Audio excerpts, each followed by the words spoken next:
Glória a Deus. Então abra a Bíblia aí, quem trouxe Bíblia, quem trouxe celular, abra sua Bíblia em Atos dos Apóstolos. Atos dos Apóstolos, capítulo de número 20.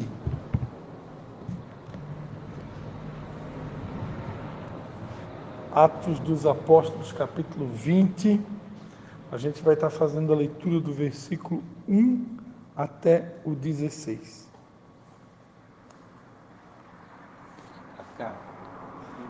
Mateus, Marcos, Lucas, João, depois vem Atos. É o livro que a gente costuma dizer, né, que é o único livro da Bíblia que ele continua sendo escrito nos dias de hoje, nas regiões celestes. Porque o que significa Atos, né? Atos são as atitudes ou as obras, né? A palavra de Deus diz que a fé sem obras é morta, correto? Então, o livro de Atos nada mais é do que as obras, as atitudes, os gestos, a movimentação dos apóstolos. E essa mesma movimentação, essas obras, elas continuam sendo feitas nos dias de hoje. Hoje, aqui, agora, nesse exato momento, está sendo feita uma obra, né? Nós estamos aqui reunidos no nome do Pai, do Filho e do Espírito Santo, e a palavra de Deus, o Evangelho de Deus, está sendo e vai ser pregado. Então, isso é uma obra, né? É um ato. Eu não tenho título de apóstolo, mas tenho título de servo, né? E como servo, então, é o ato do servo. Então, e os apóstolos, pastores, profetas, mestres, evangelistas, que viviam na época de Jesus, após a assunção de Jesus, todos eles com certeza eram servos, né? Então poderíamos também chamar o livro de Atos dos Servos, né? Mas, enfim, a gente conhece como Atos dos Apóstolos. Vocês entenderam que essas mesmas obras que eles faziam estão sendo feitas nos dias de hoje, ou pelo menos deveria estar sendo feito. A diferença é que, como a igreja de Atos era uma igreja que de fato vivia o primeiro amor, estava vivendo o primeiro amor, era muito recente a ascensão de Jesus, então eles estavam vivendo algo que eu considero assim o sonho, né? A igreja ideal, né? A palavra de Deus diz que eles estavam tão apaixonados que eles só sabiam fazer era se reunir para falar de Jesus. Atos dos Apóstolos, capítulo 2, a partir do versículo 41, vai dizer que só num só dia, após o discurso de Pedro, quase 3.000 almas foram salvas. Então, Deus estava trabalhando de forma poderosa, né? Num discurso, quase 3.000 almas foram salvas.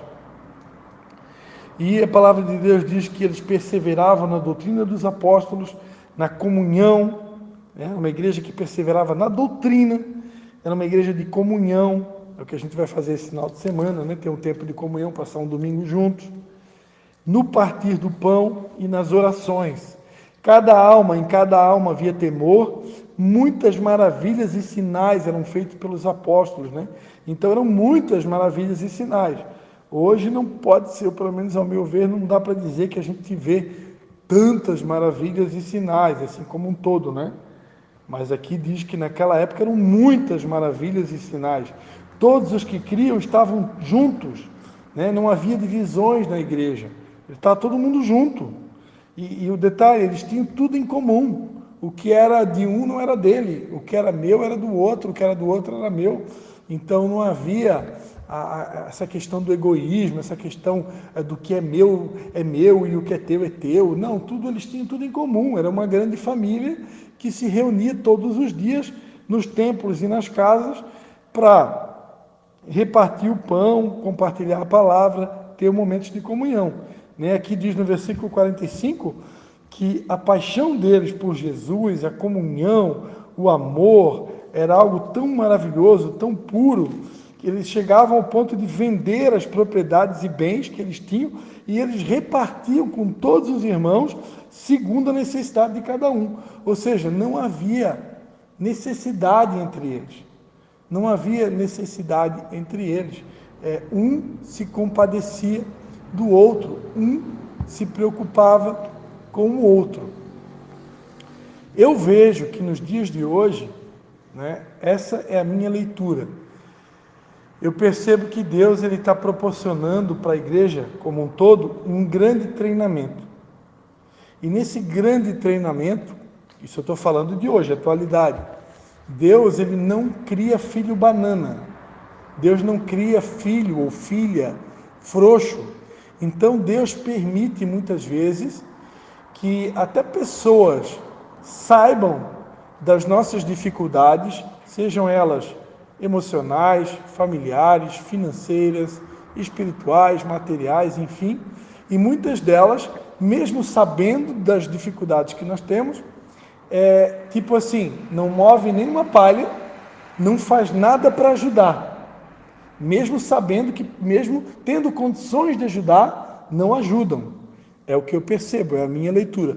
Eu interpreto tudo isso como uma permissão de Deus para que todos possam crescer, né, amadurecer e realmente desenvolver músculos espirituais, físicos, enfim, a fim de que cada um possa se tornar realmente um guerreiro, um vencedor, um filho legítimo de Deus, alguém que como diz na linguagem do gaúcho, é um macho, né? O cara, ele não é um frouxo, ele não é um covarde, ele é alguém que ele encara os seus desafios e ele realmente luta e vence, né? Então eu vejo que Deus está muito interessado em formar esse caráter na igreja brasileira, um caráter de guerreiros, de homens e mulheres maduros, que tipo assim, não fica dependendo o tempo todo do outro, porque infelizmente tem pessoas que se você fica ajudando elas criam um vício e elas não crescem na vida. Tem gente que eu conheço que se tu continuar ajudando, ela nunca vai ter um emprego, ela nunca vai se mexer, ela nunca vai fazer nada, né? São verdadeiros mendigos espirituais, que criaram o hábito só de pedir, e a pessoa só sabe pedir, e ela não vai procurar um emprego, ela não procura se virar. Mas existe o outro lado também, que eu vejo que Deus quer trabalhar também na igreja, né? Tem pessoas que às vezes precisam aprender a pedir e elas não pedem. E aí é onde entra uma outra coisa chamada orgulho.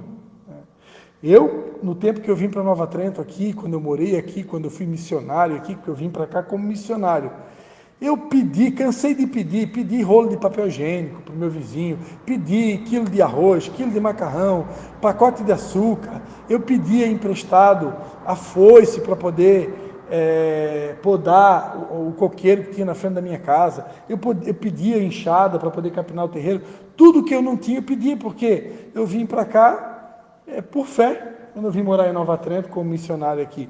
Então tinha um monte de coisa que eu não tinha, era recém-casado, então eu tive que aprender a pedir, e até hoje, dependendo da circunstância, quando eu sinto necessidade, ou quando há uma oportunidade para isso, eu sinto paz no coração, né? Essa semana, uma pessoa, Deus tocou no coração dela, a pessoa queria me dar um celular de presente. Aí eu disse, não, vamos fazer o seguinte, você quer dar o celular para mim de presente, porque percebeu que o meu celular está ruimzinho, né? A bateria não aguenta, está sempre desligando e tal. Mas faz o seguinte, eu já comprei uma bateria auxiliar aqui, eu estou me virando com o celular, tá velhinho aqui, mas estou me virando. Mas se tu quer me dar alguma coisa que eu considero útil, já que você quer me dar algo, pensei assim, a pessoa quer me dar um celular, o celular é caro, né? Se for um celular bom, né?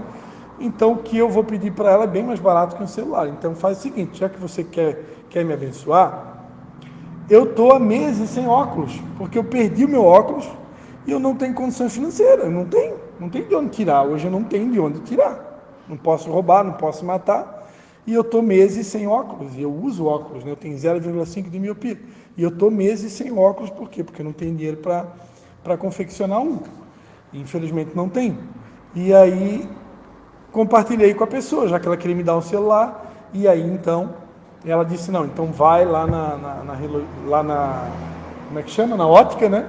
E manda fazer um óculos para você que eu vou pagar. Então, glória a Deus. Mas eu tive que ter humildade para pedir. Claro que a pessoa primeiro ofereceu o celular, né? Mas em outra época, o meu orgulho aqui de alguém que era empresário, formado em administração de empresas, eu ia pegar, fazer de conta que nada é nada e ia mudar de assunto, né? Mas tem hora que a gente precisa ter humildade e pedir. Mas eu também percebo que, se de fato a igreja primitiva é um modelo para nós, a gente precisa orar, precisa vigiar, porque às vezes pode estar acontecendo situações que nem o caso do bom samaritano, né, que a gente já pregou aqui, né? O camarada está lá espancado, caído no chão, precisando de ajuda, né? E o levita passou de largo, não fez nada, o sacerdote passou de largo e não fez nada. Então, a gente tem que ter uma sensibilidade muito grande, porque às vezes tem pessoas do nosso lado, na nossa frente, passando necessidades incríveis, e às vezes não é porque a pessoa é frouxa, porque ela não quer trabalhar, porque ela é vadia, porque ela é preguiçosa, às vezes porque ela está passando uma luta na vida dela tão grande que ela não está conseguindo, né? Não está tendo forças. E aí eu creio que como igreja nesse momento a gente tem que ajudar, né? A Bíblia conta a história de um homem que ele estava paralítico e ele queria ir até Jesus, mas ele era um paralítico. Então 4 homens pegaram aquele homem e levaram até Jesus, né? Abriram o telhado de uma casa e levaram ele até Jesus. Depois que ele foi até Jesus, Jesus curou ele. Aí depois que ele estava curado, aí Jesus disse, agora vai, toma o teu leito e anda. Depois que ele ficou 100% curado, Jesus disse, agora não tem mais desculpa, agora se levanta, toma o teu leito e segue a tua vida. Mas enquanto ele não estava totalmente curado, que ele estava naquela situação ali de paralítico, ele precisou da ajuda de 4 homens, né? E isso eu vejo uma representação da igreja. Nós somos um corpo, né? Aqueles 4 homens ali, nós poderíamos dizer que representam dos 5 ministérios, vamos fazer aqui uma conjectura, 4 ministérios, né? Vamos dizer que aqueles 4 homens ali, um representava o apóstolo, o outro representava o pastor, o outro representava o mestre, o outro representava o evangelista, né? E Jesus lá representava o profeta, vamos botar aqui, né? 5 pessoas envolvidas no milagre. Então precisou da participação de 5 pessoas para que o milagre acontecesse. E eu vejo, porque Jesus também é a igreja, Jesus é o cabeça, e aqueles 4 homens ali representavam uma parte da igreja, o corpo da igreja. Então precisou da atuação do cabeça, que é Jesus, estão comigo? Né? E mais 4 homens que representam a igreja, o corpo de Cristo, a atuação desses 5 homens para que aquele paralítico fosse curado. Então, às vezes, pode acontecer de ter pessoas diante dos meus olhos, precisando de uma ajuda real, e ela não está conseguindo se levantar por algum motivo, e eu sou indiferente, eu sou insensível. Então, nesse caso, eu creio que Deus vai cobrar de nós, Ele vai requerer de nós. Eu, particularmente, quando eu vejo alguém que me pede algo, ou alguém que está realmente vivendo uma necessidade, eu sempre ajudo. Eu não consigo, Cristian, eu não consigo fazer de conta que eu não estou vendo, eu não consigo ficar sem ajudar. Eu só não ajudo quando eu não tenho como. A pessoa pediu dinheiro lá no semáforo, né? Uma ajuda para comprar lá alguma coisa. Se eu não tenho nada na minha carteira, mas não tenho nada mesmo, eu vou dizer, infelizmente, eu não tenho nada. Mas aí eu já puxo lá um folheto evangelístico, dou uma palavra de Deus pela pessoa, faço uma oração por ela, porque realmente eu não tenho nada. Mas se eu tenho alguma coisa, seja moeda, seja uma nota de R$2, R$5, R$10, o que eu tenho eu dou. Porque eu sou assim, eu não consigo ficar sem ajudar, né? Eu tenho uma pessoa de uma cidade, uma família de uma cidade aqui, próximo à nossa cidade, que só nos últimos meses, nesse último ano, essa pessoa, ela já deve ter mandado pelo menos assim uns 6 ou 7 WhatsApp para mim, pedindo coisas. Uma hora é comida, outra hora é roupa, outra hora é sapato, outra hora é alguma coisa para casa. Olha, das 7 vezes que essa pessoa me pediu ajuda, pelo menos umas 5 eu ajudei. Não ajudei em todas, porque a gente também não consegue estar em todos os lugares ao mesmo tempo. Tem momentos que a gente está precisando cuidar da gente mesmo, né? A palavra de Deus diz, procura cuidar de ti mesmo. Então tem horas que eu tenho que cuidar de mim, para mim ficar em pé, e aí depois então eu pensar em ajudar o outro, né? Isso aqui é a verdade. E esse ano eu passei muitos momentos assim, devido a todas as perdas que nós passamos e tudo que a gente tem enfrentado, eu precisei muitas e muitas vezes cuidar de mim, né? Mas quando eu posso, eu sempre ajudo. Quando eu posso, eu sempre ajudo. E eu vejo nisso aqui na igreja primitiva, né? Eles tinham tudo em comum, vendiam as suas propriedades e bens e repartiam com todos segundo a necessidade de cada um. Então, eles faziam ali, os apóstolos faziam um levantamento de quem tinha necessidade e então eles repartiam, né? E não tinha ninguém que tinha necessidade. Eu vejo aqui o amor de Cristo, né? E eles perseveravam unânimes todos os dias na igreja. Hoje em dia a gente marca um culto por semana e às vezes tem gente que falta. E aqui a igreja primitiva, eles se reuniam todos os dias. Então olha só quão distante que a geração atual está da igreja primitiva, né? É uma distância absurda, né? Eles se reuniam todos os dias no templo, partiam o pão em casa, comiam juntos com alegria e singeleza de coração. Então esse primeiro amor aqui da igreja primitiva resultava no versículo 47 de Atos 2, que vai dizer que eles ainda louvavam a Deus, era uma igreja cantante, né, por assim dizer, felizes, né? Eles eram felizes, estavam lá cantarolando, né? O tempo todo. Eles faziam tanto batismo, imagina, tanta gente sendo salva, né? Que eles, certo, a música que eles mais cantavam era aquela, né? Ó, que belos hinos cantam lá nos céus, por mais um remido entrar nos céus. Glória, glória, os anjos cantam cá, glória, glória, as harpas tocam lá. É o santo coro dando glória a Deus, por mais um remido entrar nos céus. Então imagino que essa era a música preferida deles, que era a gente sendo salva todos os dias. Todos os dias. Eles caíam na graça de todo o povo e todos os dias o Senhor acrescentava, o Senhor, à igreja, aqueles que iam sendo salvos. Já pensou, Cléber, já pensou, Mateus, uma igreja que todo dia tem salvação? Todos os dias. Todo dia tem gente sendo salva. Mas por que todo dia tinha gente sendo salva? Porque essa igreja aqui, ela era uma igreja de extraterrestres? Não, por causa dos princípios que havia aqui, né? Perseverava na doutrina, perseverava na comunhão, no partir do pão, havia temor, muitas maravilhas e sinais eram feitos pelos apóstolos, todos os que criam estavam juntos, tinham tudo em comum, vendiam as suas propriedades e bens, repartiam com todos segundo as necessidades de cada um, perseveravam unânimes todos os dias no templo, partiam o pão em casa, comiam juntos com alegria e singeleza de coração, louvavam a Deus. E aí então, por causa de todos esses princípios, por causa de todas essas características, eles caíram na graça do povo. E aí o povo, meu Deus, que loucura é essa? Que amor é esse? Que povo unido, que família, que amor, que zelo, um se preocupando com o outro, um repartindo o pão com o outro, um ajudando o outro, companheirismo. Não havia competitividade, não havia concorrência, né? Hoje a gente sabe quem é mais tempo maduro na fé, quem está mais tempo na caminhada cristã, no mundo espiritual. Vou falar aqui uma linguagem um pouquinho mais difícil aqui com vocês. No mundo espiritual, a palavra de Deus diz que nós estamos assentados nas regiões celestiais, juntamente com Cristo, acima de todo principado, toda potestade e todo poder que se nomeia nesse século. Então, nós aqui, aos olhos humanos, eu estou vendo aqui duas pessoas sentadas numa cadeira, correto? E vocês estão me vendo aqui, ok?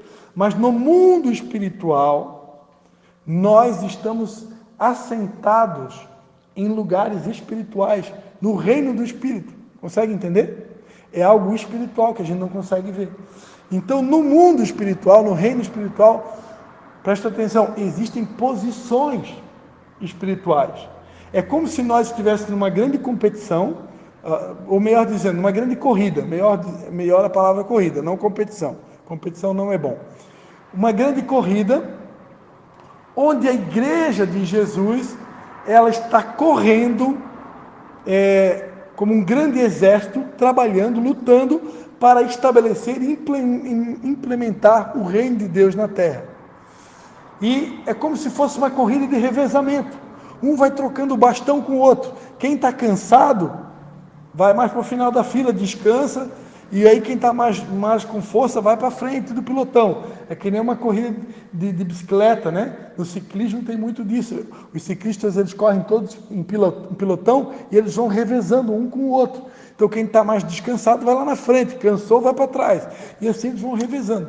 Então no mundo espiritual essa corrida acontece todos os dias. E o que eu percebo é que tem pessoas que querem estar sempre na linha de frente, né? É como se houvesse uma competitividade.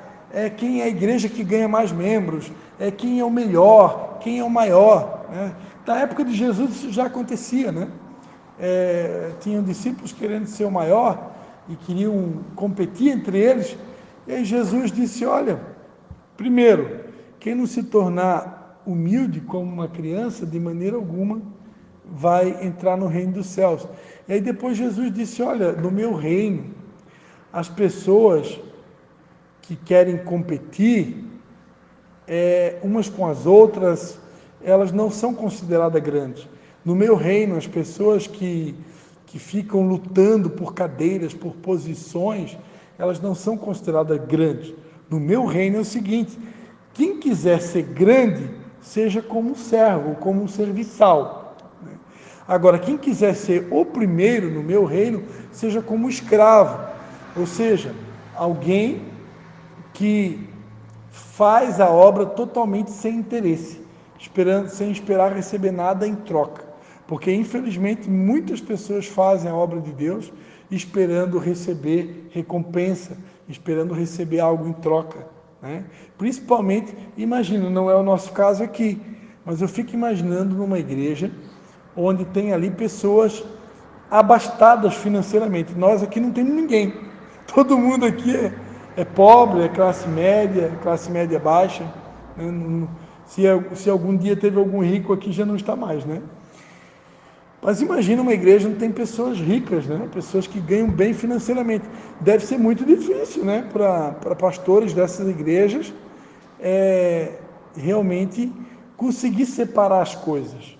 Porque eu não posso olhar para uma pessoa como um número, eu não posso olhar para a pessoa observando o que ela tem para me dar, o que ela tem para me oferecer, se ela ganha bem, se ela não ganha bem, se ela é famosa, se ela não é famosa, se ela tem um bom salário, se ela não tem. Graças a Deus que Deus me fez diferente, porque eu não consigo olhar para o ser humano dessa maneira, né?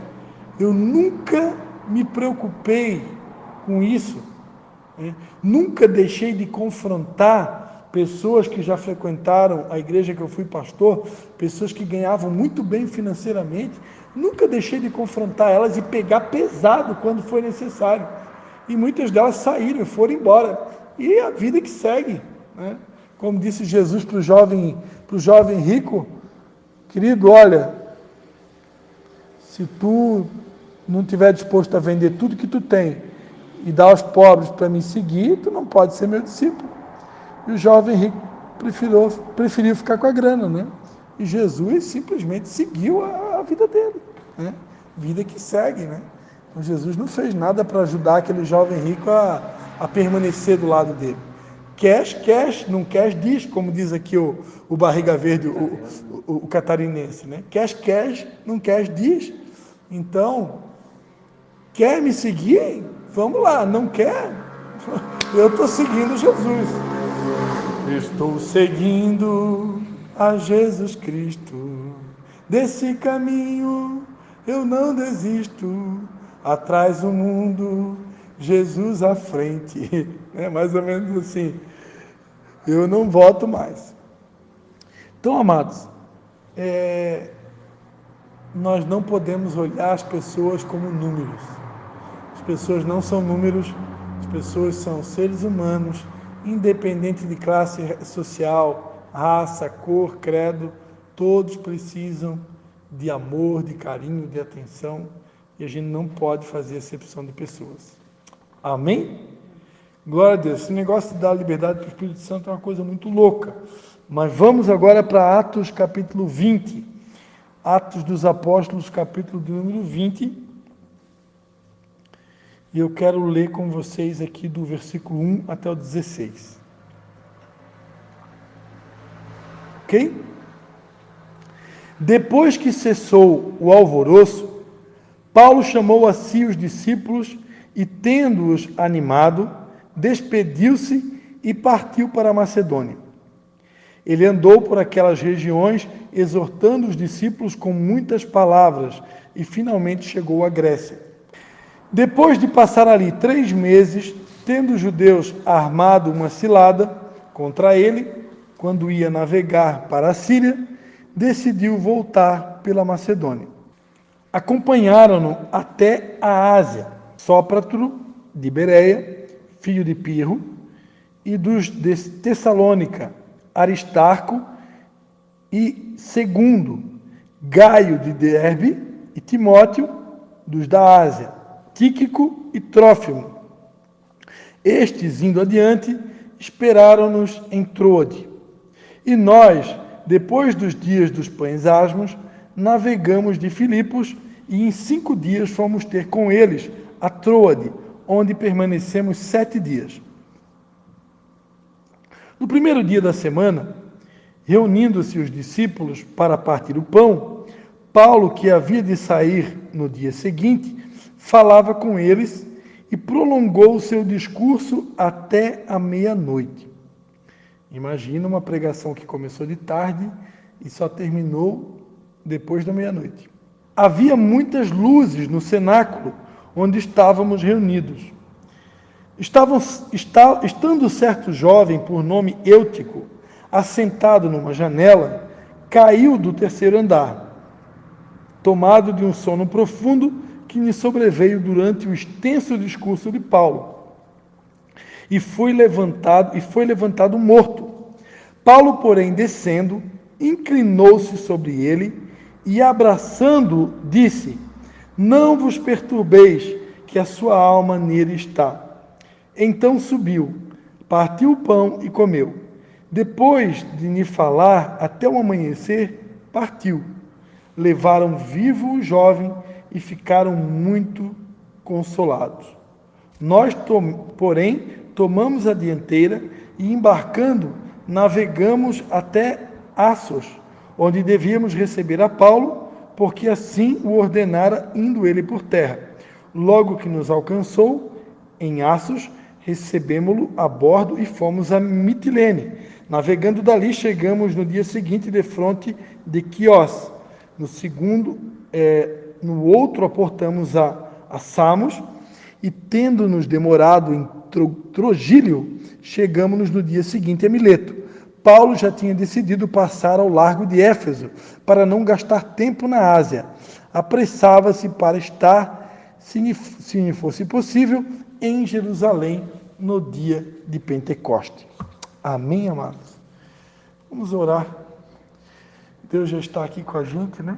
Mas vamos orar mais uma vez. Pai, muito obrigado, Senhor, pela Tua presença no nosso meio. Muito obrigado por tudo que o Senhor já falou até aqui. E nós te damos liberdade, Espírito Santo. Te convidamos. Continua falando conosco. Tenha liberdade. Fala conosco. Queremos ouvir a Tua voz. Em nome de Jesus. Amém. Então, amados, esse episódio que foi narrado aqui no capítulo 20, eu me refiro à morte, né, de um personagem chamado Eutico, é um episódio bem conhecido, né, daqueles que já caminham mais tempo na caminhada. E esse episódio aqui, durante muito tempo, esse episódio, para mim, ele me servia de consolo, porque no passado, quando eu vim para Nova Trento, no ano de 2004, começar um trabalho missionário aqui, uma célula, um grupo de estudo bíblico numa casa, quando eu vim para cá, em 2004, nós encontramos muitas resistências Os primeiros cultos que a gente fazia, haviam pessoas que queriam cronometrar o culto. E nós estávamos vivendo um tempo de primeiro amor, onde a gente tinha aprendido, que é um texto na Bíblia que diz: onde há o Espírito de Deus, aí há liberdade. Na verdade, depois eu fui aprender com a minha esposa que quando a palavra de Deus diz onde o Espírito de Deus, aí há liberdade, quer dizer que onde o Espírito de Deus está, aí tem libertação. Não é liberdade no sentido de fazer, todo mundo está livre para fazer o que quiser, vamos fazer bagunça aqui, vamos transformar a igreja aqui numa festa e tal. Não é bem assim, né? A casa de Deus é um lugar de ordem. Claro que o Espírito Santo também deve ter liberdade, mas tem que haver um pouco de ordem, né? Deve haver algum tipo de liturgia. Deus é um Deus de ordem, né?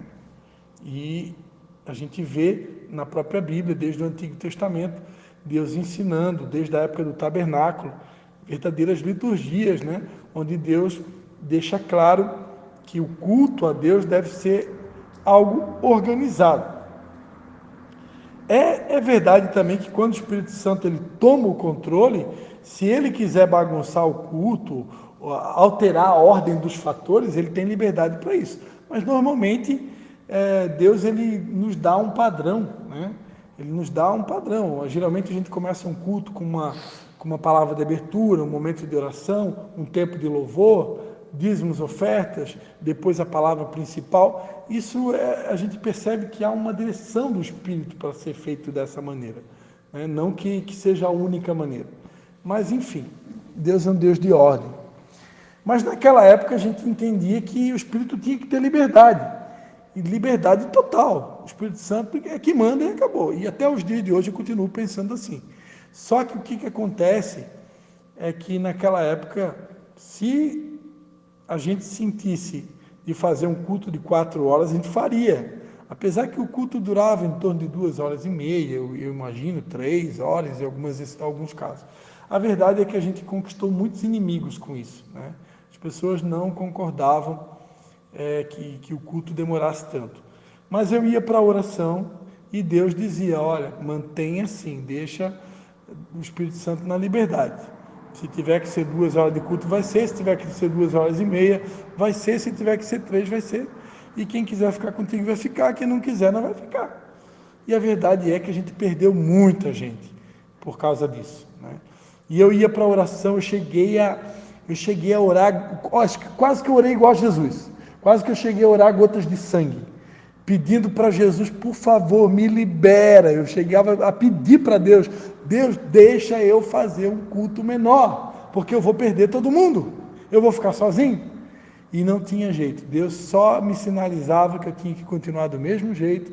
Inclusive eu cheguei a pedir ajuda de um apóstolo aqui na região, aqui, o apóstolo Luiz Hermínio, do Ministério Mevan. Naquela época eu cheguei a me aconselhar com ele. Ele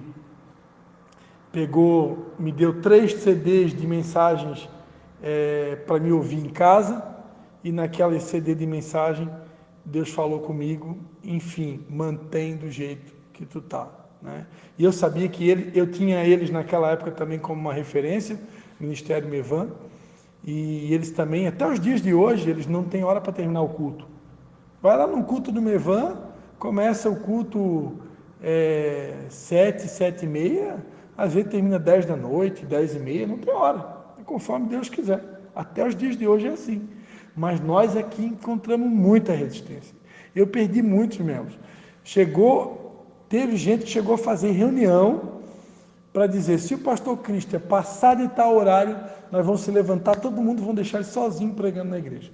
Até isso eu tive que passar, né? Pessoas fazendo esse tipo de reunião. Mas, enfim, palavras como essa, né?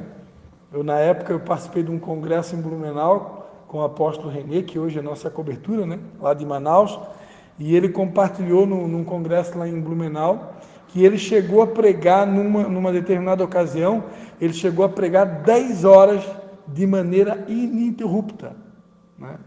E esse final de semana, passei o final de semana junto com o apóstolo do Rio de Janeiro, o apóstolo Washington, e ele está confirmando que realmente isso aconteceu, né? O apóstolo Renê falando sobre Israel, sobre o conteúdo de Israel. Ele ficou 10 horas falando sem parar. E as pessoas, ninguém ia para o banheiro fazer xixi. Todo mundo ali sentadinho, ouvindo, né? Hoje em dia o culto passou de 2 horas, a pessoa vai no banheiro, faz xixi, masca chiclete, olha para o celular, vê o WhatsApp, se deixar, né? Imagina ficar 10 horas. Então, testemunhos como aquele do apóstolo René, exemplos como esse caso aqui de Eutico, na verdade de Paulo, né, que começou a pregar de tarde, passou a meia-noite, eram exemplos como esse que me davam força naquela época para continuar mantendo o culto na duração de tempo que precisava ser, né? Em torno de 2 horas e meia, eu calculo que era o que a gente durava. Mas a verdade é que eu perdi muita gente por causa disso. A gente chegou a ter 150 membros num culto aqui em Nova Trento, por volta do ano de 2006, 2007, chegamos a ter em torno de 150 membros da Igreja Batista, quando eu era pastor, e esses 150 membros caiu para em torno de 20, né? Tudo por causa dessa questão de querer manter essa direção de Deus. Então, queridos, como eu estava falando para vocês, né? Durante muito tempo, essa passagem aqui desse personagem Eutico, do discurso de Paulo, esse discurso prolongado do apóstolo Paulo, servia para mim como uma inspiração e como até uma força, né, para poder superar aquele momento que eu estava passando.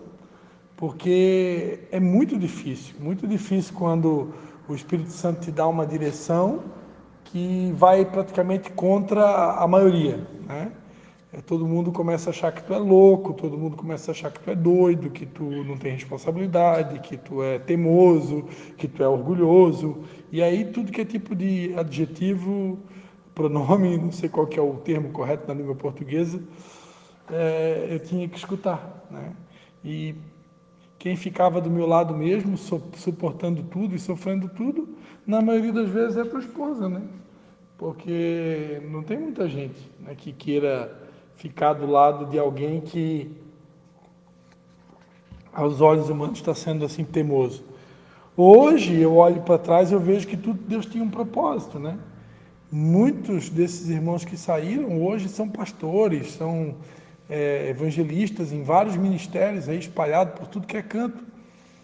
Então, Deus, na verdade, me usou para formar líderes e esses líderes foram enviados por tudo que é canto, né? Mas não foi nada fácil. Agora, hoje, dia 30 de novembro, eu quero ministrar algo totalmente diferente, que é o que Deus colocou no meu coração enquanto eu fazia a leitura dessa passagem. Eu quero tentar ser objetivo daqui para frente, né, para a gente não tomar tanto tempo dos irmãos. Primeira coisa que eu quero falar aqui, enquanto Paulo ele estava pregando a palavra de Deus, né, a Bíblia diz no versículo 7 que ele se prolongou prolongou o discurso até a meia-noite. Havia muitas luzes no cenáculo onde estávamos reunidos. Então, quer dizer, tinha bastante luz ali. Não era um lugar totalmente escuro que fosse assim proporcionar para o camarada dormir lá durante o sermão, né? Tinha bastante luz. Então, se tinha bastante luz, a gente sabe que a luz, normalmente, ela mantém a pessoa acordada, né? Eu, quando, por exemplo, estou dirigindo o carro à noite, se eu estou com muito sono, eu acendo aquela luzinha de cima ali, porque quanto mais luz, a luz te ajuda a ficar acordado. Às vezes eu quero fazer vigília, eu vou ficar até de madrugada lendo a Bíblia, ouvindo mensagem. Então, para mim conseguir ficar acordado mais horas, eu deixo todas as luzes acesas no lugar onde eu estou. Então, a luz, ela deixa a pessoa acordada, né? Então, aos olhos humanos, não tinha motivo para aquela pessoa dormir. No entanto, esse jovem, né, esse certo jovem, por nome Eutico, ele estava sentado numa janela e caiu do terceiro andar, tomado de um sono profundo que lhe sobreveio durante o extenso discurso de Paulo, e então ele foi levantado morto. Então olha o que aconteceu aqui. Paulo estava reunido com os irmãos, o apóstolo Paulo, no cenáculo, num lugar onde tinha muitas luzes, e o discurso dele se prolongou até meia-noite, e tinha esse jovem sentado na janela, chamado Eutico, que acabou sendo tomado de um sono profundo. Ou seja, mesmo num lugar com muitas luzes, ele acabou sendo tomado de um sono profundo. Não se sabe se esse jovem, provavelmente esse jovem devia estar muito cansado, né? Provavelmente esse jovem, ele poderia estar esgotado emocionalmente, ele poderia estar esgotado fisicamente, não necessariamente que a pregação de Paulo não estava boa, o discurso de Paulo não era bom, né? Ou só o fato de que Paulo demorou muito. Pode ser que esse jovem estava esgotado, pode ser que esse jovem estava muito cansado, né? Se fosse alguém que era a linha de frente numa batalha espiritual, ele poderia estar totalmente esgotado, né? A verdade é que ele acabou caindo, né? Caindo, teve um sono profundo e ele caiu meio que, praticamente foi levantado como morto. Então aqui eu queria levar essa mensagem e abordar duas coisas aqui que eu vejo. Existe realmente, pode acontecer realmente, de pessoas que estejam desgastadas emocionalmente, fisicamente, devido a todo esse tempo que a gente está vivendo, né, de pandemia. É um tempo, muita gente morreu, um tempo de luto, um tempo de tristeza. Muita gente acredita que tem até motivos para ter desanimado, para ter ficado desencorajado, abatido, triste. Então, nós precisamos aprender, nós como líderes cristãos temos que aprender a lidar com tudo isso, né? E realmente tem pessoas que estão dormindo um sono profundo, não porque elas querem dormir um sono profundo, mas porque as circunstâncias que elas estão vivendo, ou que muitos estão vivendo, levam essas pessoas a um sono profundo. Mas existem, e é sobre esse tipo de pessoa que eu quero falar, existem pessoas que hoje estão dentro da igreja e estão caindo para o lado de fora da igreja, né? Estão caindo da janela para o lado de fora, porque aquele caiu para o lado de fora, né? Vocês estão caindo para o lado de fora porque realmente estão dormindo, ou seja, são pessoas que não estão atentas à voz do Espírito Santo, são pessoas que não estão atentas àquilo que Deus está falando. Talvez o pastor está pregando num culto no sábado à noite, no domingo à noite, o pastor, ou a pastora, ou o apóstolo, ou a apóstola, ou o mestre, enfim, nenhuma dessas pessoas são perfeitas, e às vezes, porque elas não são perfeitas, pode acontecer da gente não dar muita atenção ao que a pessoa está falando. Mas, se são pessoas ungidas de Deus, quando elas estão falando, é o Espírito de Deus que está falando. E a gente tem que estar atento a isso. Mas muitas pessoas não estão atentas. E essas pessoas que não estão atentas, elas acabam dormindo espiritualmente. E toda pessoa que dorme espiritualmente, ela acaba caindo para o lado de fora da igreja, né? Então, eu diria para vocês, sem medo de errar, que tem muita gente hoje, no cenário atual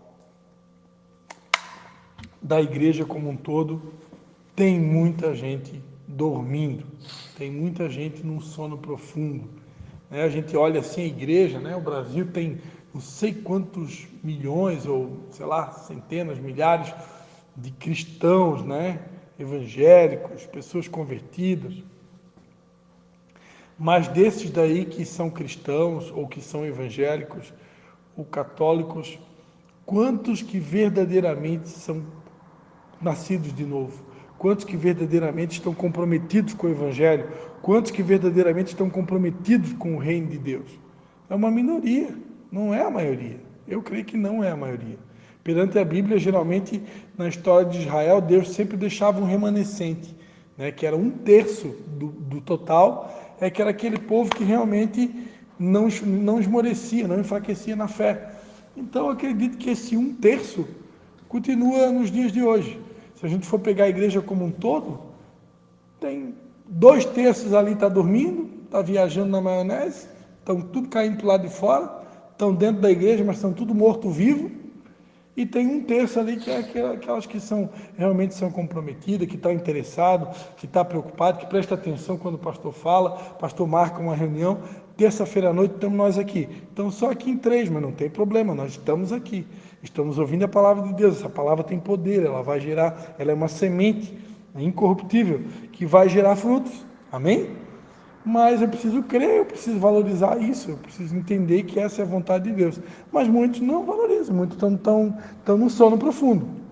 E aí onde que vem a segunda parte da minha mensagem, para mim já indo para o final.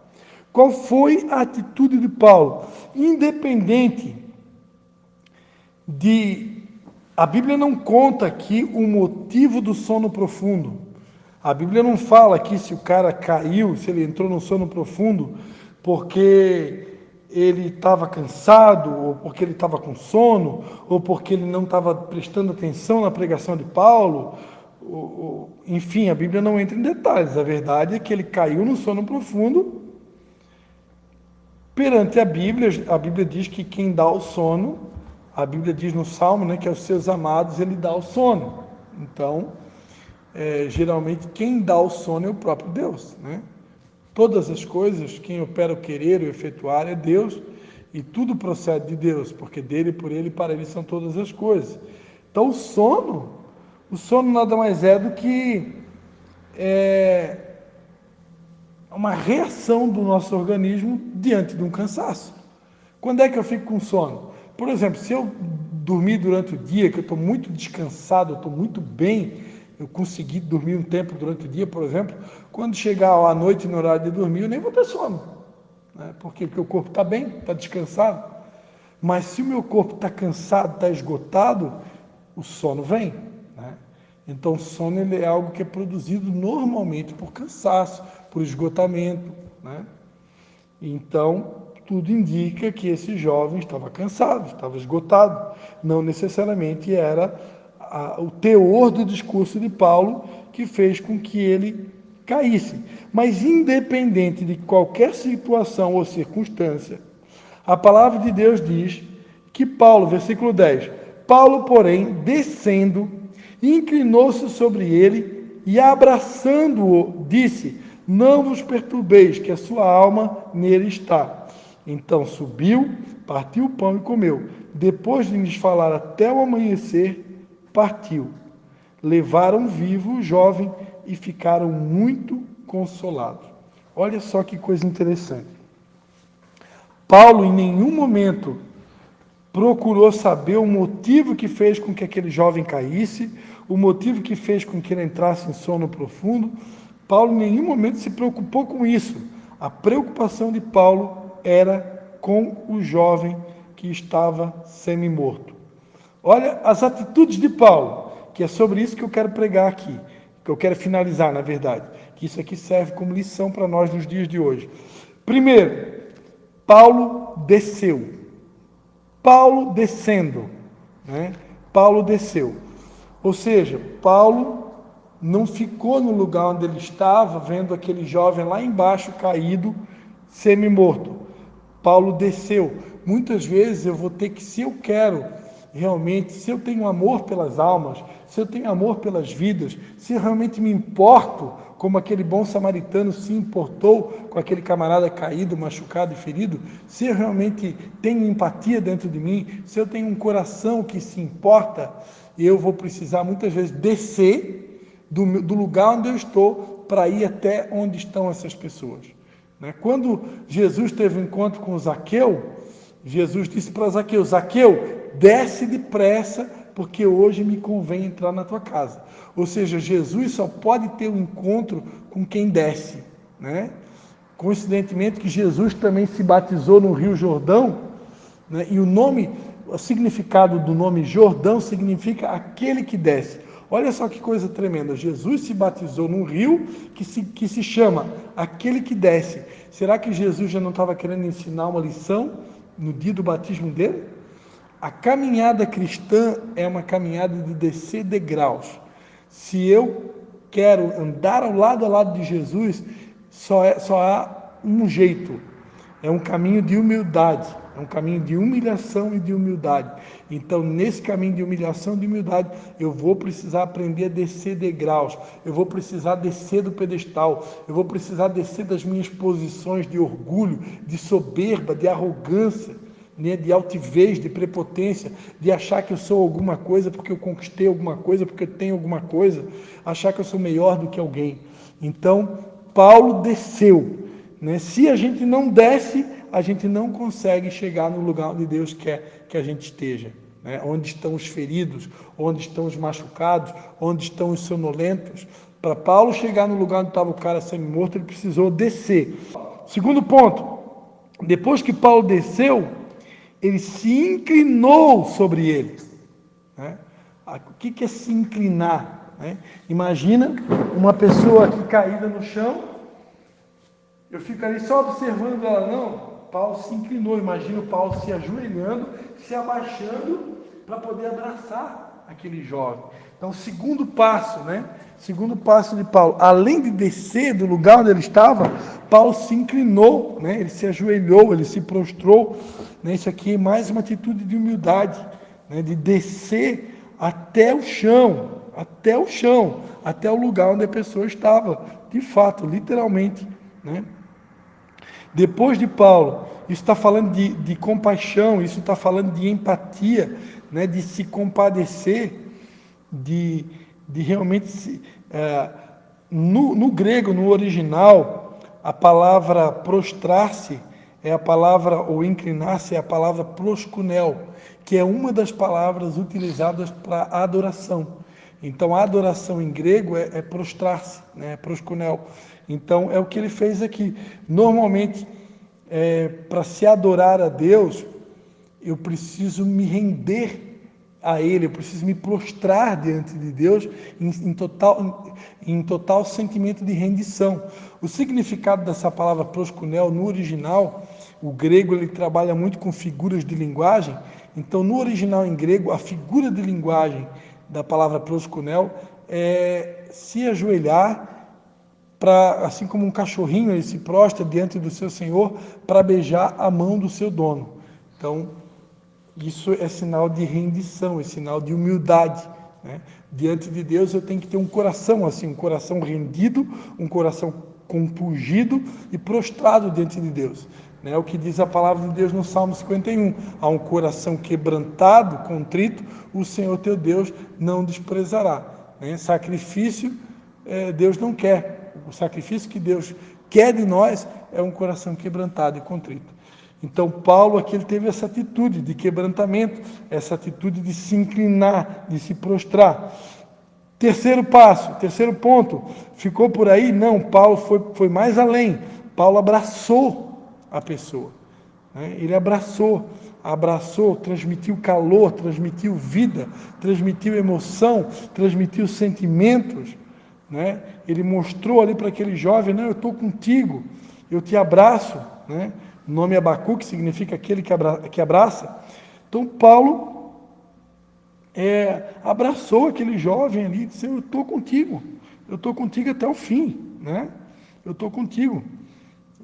Então, a gente costuma dizer, né? Ô campeão, estou contigo, campeão. Então, imagina Paulo ali dizendo, olha, estou contigo, vamos lá, reanima aí, vida, que haja vida, né? E então, Paulo, depois de abraçar, ele disse, olha, eu imagino que Paulo já sentiu ali o pulso dele batendo, já sentiu o coração batendo, já sentiu a vida no corpo dele, né? E aí Paulo disse, olha, não fiquem perturbados, porque a alma está nele. E aí então, Paulo subiu para continuar, né, o tempo de comunhão, de culto, e ali então ele partiu o pão com os irmãos, comeu, e depois de me falar até o amanhecer, olha só, pregação que começou de tarde e foi terminar só quando amanheceu o outro dia. Hoje em dia a gente tem um culto na semana, de 2 horas de duração, a nossa realidade aqui, e tem pessoas que faltam. Paulo aqui, na igreja primitiva, eles tinham culto todos os dias tinha culto, e nesse culto aqui Paulo começou a pregar de tarde, virou a noite e foi até o amanhecer do outro dia, o que a gente chama isso de vigília, né? Paulo aqui, ele fez todas as 4 vigílias da noite, que eu acho que lá na cultura judaica existem 4 vigílias, né? É dividido por horário, né? Tem uma vigília que vai das 9 até a meia-noite, outra da meia-noite até as 3 da madrugada, depois das 3 até as 6, das 6 até as 8 ou 9, eu sei que é mais ou menos assim, são 4 vigílias. E aqui, Paulo foi madrugada dentro e cumpriu com todas as vigílias, né? Então isso aqui está falando de primeiro amor, isso aqui está falando de paixão, isso aqui está falando realmente de se entregar totalmente a Deus, de entregar corpo, alma e espírito, de não se preocupar com relógio, não se preocupar com horário, de dar o melhor. Para Deus não tem hora, não tem dia, não tem noite. É para Jesus, eu estou aqui, eu tenho que me desgastar como uma vela. Enquanto eu tiver energia, eu tenho que dar toda a minha força para Deus. E então, depois dessa atitude de Paulo, a Bíblia vai dizer no versículo 12, que levaram o jovem vivo, e então todos ficaram muito consolados. Só que para o jovem ser reanimado, precisou então Paulo descer de onde ele estava, se inclinar, se prostrar, né? Atitude de adoração e empatia, né? Abraçar o jovem, demonstrar que ele realmente estava com ele, né? Então, amados, isso aqui, eu quero deixar essa palavra para nós nessa noite, que a gente possa olhar para o exemplo da igreja primitiva, o exemplo de primeiro amor, e para o exemplo de Paulo, né, que se preocupou com uma pessoa ferida, se preocupou com uma pessoa que tinha caído, que estava machucada, né? Ele não olhou para as circunstâncias, ele não procurou saber por que ela caiu, simplesmente caiu, vou ajudar e acabou, né? E Paulo foi lá, ajudou, né, se compadeceu, se inclinou, abraçou e demonstrou amor. E é isso que nós temos que fazer como igreja, com as almas lá fora e também com as almas aqui dentro, porque às vezes tem pessoas aqui dentro também que podem estar passando por alguma situação difícil. Eu mesmo já falei para você, já abri meu coração com o Cleverson aqui, né? Minha vida é um livro aberto, abri meu coração aqui até com o Jonathan aqui, o nosso amigo do caldo de cana. Para mim, o ano de 2021 foi muito difícil, né? Foi um ano muito difícil. Então, eu precisei muitas vezes da ajuda do meu pastor, da ajuda da minha esposa, da ajuda de um amigo, de um irmão, de um conselho, até mesmo da psicóloga do meu filho. A gente, de vez em quando, troca umas ideias. Então, nós somos seres humanos, né? E seres humanos precisam da ajuda de outros seres humanos. Então, aqui para finalizar a minha palavra, quando nós estivermos mal, não é feio, não é pecado, é atitude de humildade, a gente reconhecer que precisa da ajuda de outro irmão. Precisa de uma oração, de um conselho, de uma palavra, de um abraço, não tem nada de errado com isso, né? Esse negócio que é macho não chora, isso aí é conto da carochinha, isso aí é espírito de orgulho e de soberba, né? A palavra de Deus diz que Jesus chorou. Se Jesus chorou, se Jesus pediu a ajuda dos discípulos dele em oração, quem somos nós para não reconhecer que também precisamos da ajuda do nosso semelhante, não é verdade? E segundo, se eu estou numa situação de estar mais forte, né, não estou precisando da ajuda de ninguém, eu estou me sentindo forte, né? Estou me sentindo bem. Então eu que estou me sentindo mais forte, então eu tenho que ajudar então agora aqueles que estão fracos, né? Quando Pedro se converteu de verdade, né, porque Pedro demorou um pouco para ter uma conversão genuína, a conversão de Pedro foi só depois que ele negou a Cristo 3 vezes, e aí o galo cantou, aí ali Pedro chorou amargamente, aí Pedro se converteu. Aí depois que Pedro se converteu de verdade, aí Jesus disse, agora vai e fortalece os teus irmãos. Então quando a gente passa por um novo nascimento, tem essa experiência da conversão verdadeira, eu estou me sentindo forte, então serve a palavra de Jesus para nós. Agora vai lá e fortalece os teus irmãos, né? Aquele que está forte, a Bíblia diz, que deve suportar a fraqueza dos mais fracos, né? E esse suportar não é suportar no sentido assim de tem que aguentar esse irmão, tem que aguentar essa pessoa, porque essa pessoa, meu Deus, tem que suportar. Não, suportar é servir de suporte, né? É servir de base para ajudar aquela pessoa a se levantar. A palavra de Deus diz em Romanos 15:1, né? Nós que somos fortes devemos suportar as fraquezas dos fracos e não agradar a nós mesmos. Então, aquele que é mais forte, ele precisa suportar o mais fraco e ajudar, servir de suporte para aquela pessoa que está caída, ferida, machucada, para que ela possa se levantar. Porque eu nunca sei quando que eu também vou precisar, né? Então, quero deixar essa mensagem para nós, né? Que nós possamos meditar em tudo isso que foi falado e, sobretudo, né? Novamente, torno a dizer, Deus está aguardando de nós, está esperando de nós atitudes de compaixão, de empatia, de amor para com o próximo, né? Tanto os de dentro da igreja como os de fora.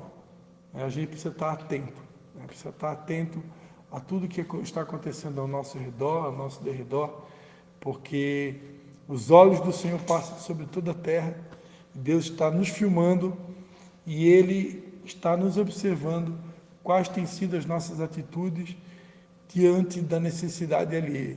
Se tem sido atitudes de indiferença ou atitudes como a de Paulo, de compaixão, de empatia, de amor, de preocupação e de zelo. Amém?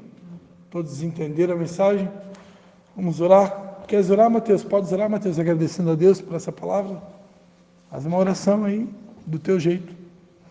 Senhor Deus, agradecemos por essa palavra, que você possa abençoar nós nessa noite, que a gente sempre tenha sede da tua palavra, sempre aprender um pouquinho mais, que o Senhor possa abençoar essa noite e agradecer, né, por mais um dia, e que essa noite seja abençoada em nome de Jesus. Amém. Amém. Amém, Senhor. Muito obrigado.